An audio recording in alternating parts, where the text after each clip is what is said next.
নমস্কার বন্ধুরা, পোস্তর পাস্তার আরও একটা রেসিপিতে আপনাদের সবাইকে স্বাগত। ব্রোকলি সবজিটা খেতে খুব একটা ভালো না হলেও এতে এত স্বাস্থ্যগুণ আছে যা ভাবলে অবাক লাগে। ব্রোকলি কিন্তু ক্যান্সারের সম্ভাবনা অনেক কমিয়ে দেয়, আর এটা সুগারের পরিমাণও একদম ঠিকঠাক রাখে। ডায়াবেটিস পেশেন্টরা খুব আরামসে কিন্তু ব্রোকলি খেতে পারে।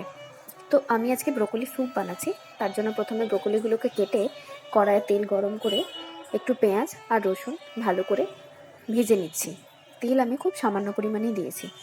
যখন পেঁয়াজগুলো একটু ট্রান্সপারেন্ট হয়ে আসবে, আমি ওপর থেকে জল দিয়ে দিচ্ছি পরিমাণ মতো গোলমরিচ গুঁড়ো, আর আমি আগে একটু নুন দিয়ে রেখেছিলাম। এরপর এটাকে একটু ফুটতে দেব। 5 থেকে 10 মিনিট এটা ফুটে যাওয়ার পর এর ওপরে যে ব্রোকলিগুলো কেটেছিলাম অল্প অল্প করে ওপর থেকে আমি অ্যাড করে দিলাম। কিছুক্ষণ নাড়াচাড়া করে আমি এটাকে চাপা দিয়ে স্টিম হতে দেব আরও 10 মিনিট মতো।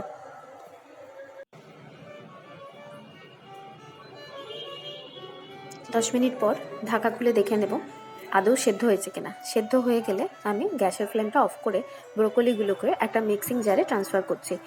ব্রোকলি স্টকটাকেও আমি কিন্তু এখানে ইউজ করব, ফেলে দেব না। এটা একটা লিকুইড পিউরি তৈরি করে নিয়েছি। এবার কড়াইয়ে বাটার গরম হলে দিয়ে দিচ্ছি অল্প পরিমাণে ময়দা। এখানে বাটারের ওপর ময়দাটা অল্প অল্প করে বারে বারে দিতে হবে, একবারে দিলে দানা পাকিয়ে যাবে। আর 150 ml দুধ দিচ্ছি আমি, সেটাও প্রায় 3 বারে অল্প অল্প করে দিয়ে এইভাবে মিশিয়ে নিতে হবে। নাহলে কিন্তু ময়দা আর দুধ একদম ডালা ডালা হয়ে যাবে, রান্নাটা পুরো নষ্ট হয়ে যাবে। এভাবে 3 বার দিয়ে যখন পুরোপুরি মিশে যাচ্ছে, তখন আমি এটাকে 5-10 মিনিট মতো ফুটতে দিয়েছি। 5-10 মিনিট পর এটা মোটামুটি একটা ঠিক কনসিস্টেন্সি নিয়ে নেবে। দেখুন একটু মোটা হয়ে গেছে। এরপর আমি এতে চিলি ফ্লেক্স, একটু গোলমরিচ গুঁড়ো, পরিমাণ মতো নুন দিয়ে ব্রোকলির পিউরিটা দিয়ে দিচ্ছি।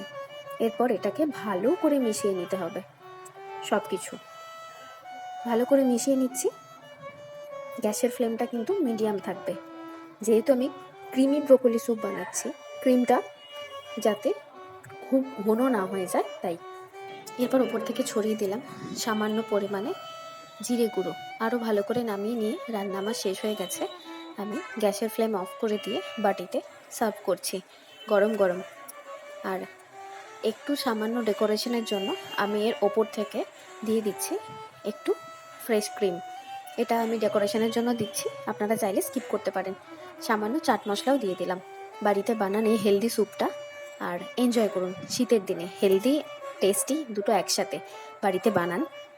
কেমন লাগলো কিন্তু জানাতে ভুলবেন না। আজকের মতো ওকে, বাই।